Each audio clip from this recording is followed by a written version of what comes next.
गणेशाला नमन, सरस्वतीच्या चरणाला नमन, गुरुच्या चरणाला साष्टांग नमन. देवादिदेव महादेव, भोळा शंकर, सर्वांचा आवडता, निर्गुण निराकार रूप असलेला असा हा. कसा आहे हा?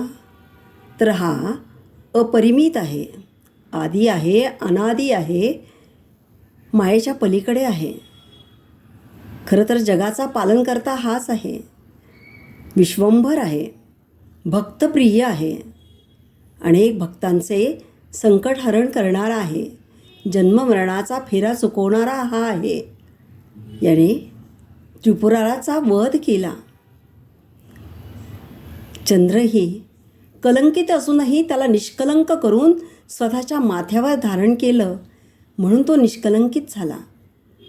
गंगेला स्वतःच्या जटेमध्ये विराजमान केलं.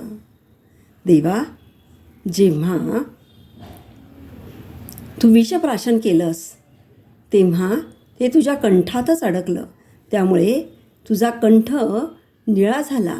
त्याला नीलकंठ म्हणून तुला म्हटलं जातं. हे खरंच आहे. तू सतत ध्यान करतो. कोणाचं करतोस भगवंता? तू ना रामाचं ध्यान करतोस, आणि हे रामनाम तुझ्या हृदयात तू विराजमान केलेलं आहेस. रामनाम तुझ्या कंठात अडकलं म्हणून विषप्राशन केल्यानंतर ते खाली जाऊ शकलं नाही, कारण त्या रामनामाचा महिमाच अपरंपार आहे असं तू सांगतोस. भगवंता, तुझ्या लीला अनेक आहेत. या सोमवारी, या श्रावण सोमवारी तुझ्या चरणाला कोटी कोटी नमन.